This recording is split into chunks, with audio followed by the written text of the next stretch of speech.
16 से 22 सितंबर तक सूरसदन प्रेक्षागृह में एसबी ऑर्नामेंट परिवार द्वारा आयोजित की जा रही श्री राम कथा के चौथे दिन भगवान श्री राम और माता जानकी के विवाह की लीलाओं का वर्णन किया गया।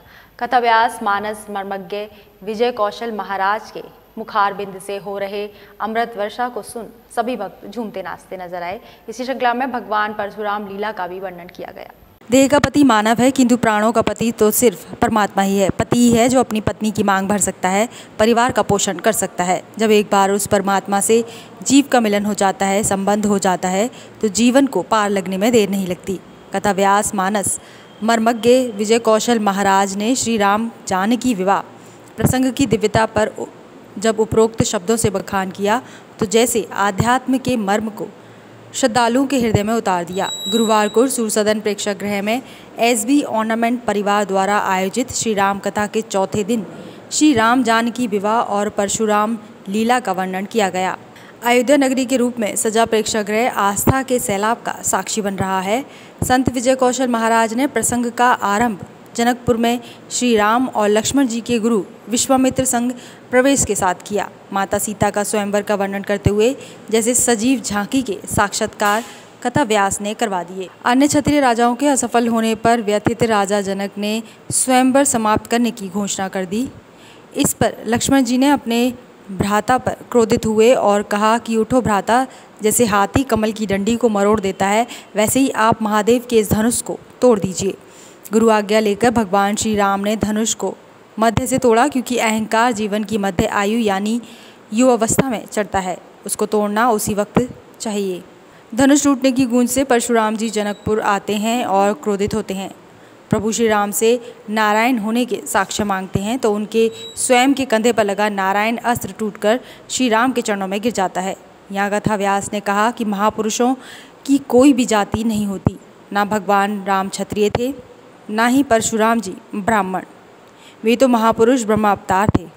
सृष्टि के भगवान को जाति की राजनीति में बांधना अपराध है। क्षमा क्षमा मंदिर दो। देखिए, इस प्रसंग को भी कई बार लोग क्षत्रिय और ब्राह्मण के संघर्ष के रूप में दिखाते हैं। कोई महापुरुष किसी जाति के लिए नहीं आता, महापुरुष हमेशा सब पूरे समाज के कल्याण के लिए आते। जन्म तो किसी न किसी व्यवस्था में होगा भैया, किसी न किसी माँ के गर्भ से ही जन्म लेकर आएगी, वो कोई न कोई व्यवस्था, लेकिन वो केवल एक जाति के लिए नहीं आते। हम अपनी जातीयता को दिखाकर उनके नाम से कुछ राजनीति अपनी चलाना चाहते हैं, और महापुरुषों को जाति की राजनीति की कीचड़ में घसीटना ये अपराध है, ये ठीक है। वहीं इस मौके पर मौजूद रहे भारत विकास परिषद के अध्यक्ष मनोज अग्रवाल ने श्री राम कथा के आयोजन के चौथे दिन लीलाओं के वर्णन की जानकारी दी।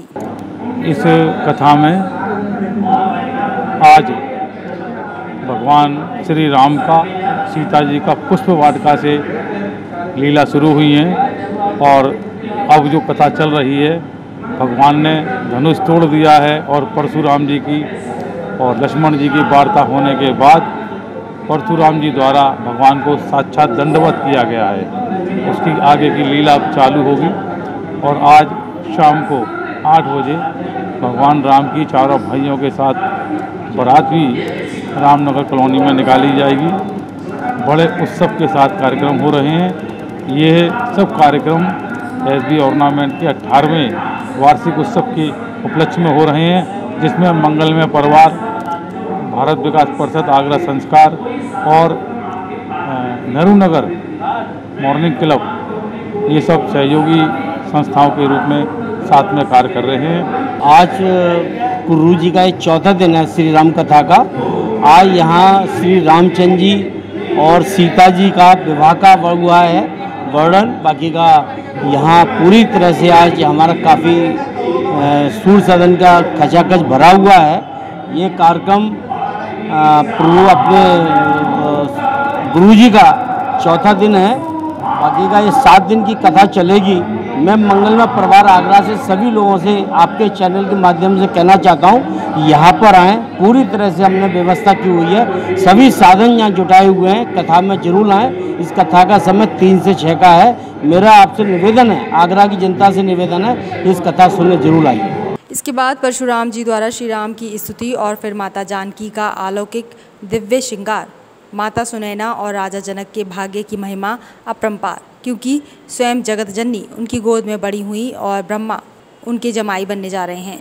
इसके बाद बखान हुआ प्रभु राम सहित चारों भाइयों की बारात निकासी का, जिसकी सजीव झांकी मिथिला नगरी बनी रामनगर कॉलोनी में हुई। जब रथ पर बैठकर चारों भाइयों के स्वरूप निकले, श्रद्धालु गाने लगे, आज मिथिला नगरिया निहाल सखीरे, चारों दूल्हा में बड़का कमाल सखीरे। सकुचादी वैदेही हरी साड़ी में अपनी बहनों और सखियों संग भावरों के लिए पधारी।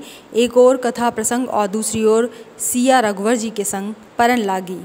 हरे हरे गीत पर झूमते श्रद्धालु नजर आए। भगवान श्री राम की कथा की लीलाओं का रसपान करने पहुंचे भक्तों ने इसका जमकर आनंद उठाया।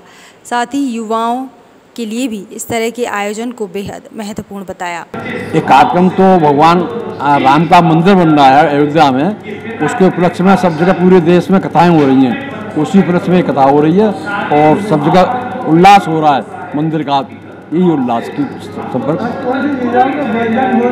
आज के लीला तो धनुष यज्ञ है, मुख्य रूप से भगवान ने धनुष तोड़ा, सीता विवाह का स्वयंवर का लीला है आज में। ये आज राम सीता जी का विवाह हो रहा है हमारे यहाँ। महाराज जी के हमें बहुत सौभाग्य है, हमारा ये हमें प्राप्त हुआ है सौभाग्य कि महाराज जी हमारे यहाँ सीता जी और रामचंद्र जी का विवाह करा रहे हैं। आज हमारे यहाँ लीला चल रही है धनुष की, जो रामचंद्र जी ने धनुष तोड़ा था उसकी पूरी लीला उन्होंने हमें स्टार्टिंग से लेकर अंत तक बताई। लक्ष्मण जी ने किस तरह से क्रोध प्रकट किया, लक्ष्मण जी ने किस तरह से सब बात संभाली, जो क्रोधित रामचंद्र जी ने जो धनुष तोड़ा, उसके बाद जो सीता जी का विवाह और रामचंद्र जी का विवाह हुआ, उसकी सारी लीला आज प्रभु जी ने हमें बताई है और हमें बहुत आनंद आ रहा है उनसे सुनकर। युवाओं के लिए क्या कुछ पहली कथा कितनी लाभकारी है? क्या युवाओं के लिए तो ये बहुत ज़रूरी है सुनना, ये बहुत ज़्यादा। आज हम भी हैं, हमने भी, आज मैं पहली बार कथा सुन रही हूँ, मुझे इतना आनंद आ रहा है, मुझे पूरा यकीन है अगर युवा ये कथाएं सुनेंगे उन्हें भी बहुत आनंद आएगा। वहीं कथा व्यास संत विजय कौशल जी ने जनकपुर की महिमा का भी अद्भुत वर्णन किया। कहा कि जनकपुर की महिमा बखानी नहीं जाती, उपमा नहीं दी जाती। दिव्यता से परिपूर्ण दुल्हन की भांति श्रृंगारित मिथिला नगरी और एक जैसे रूप में सुशोभित होते चारों भाई और दोनों समधी। उन्होंने कहा कि भगवान श्री हरि विष्णु के सभी अवतारों में विवाह सिर्फ श्री राम अवतार में ही हुआ, इसलिए उनके विवाह के हर संस्कार की महिमा दिव्य ही है। बढ़हार के प्रसंग के बाद आरती के साथ चौथे दिन कथा प्रसंग का समापन हुआ। वहीं इस आयोजन के बाद रामनगर कॉलोनी मिथिला नगरी बनी हुई नजर आई। साथ ही इस आयोजन की श्रृंखला में बारात लेकर निकले चारों भाइयों के स्वरूप को देख भक्त भाव विभोर हो उठे। तो वहीं सभी भक्तों ने जहां जहां से राम बारात निकली वहां राम बारात का भव्य स्वागत किया गया।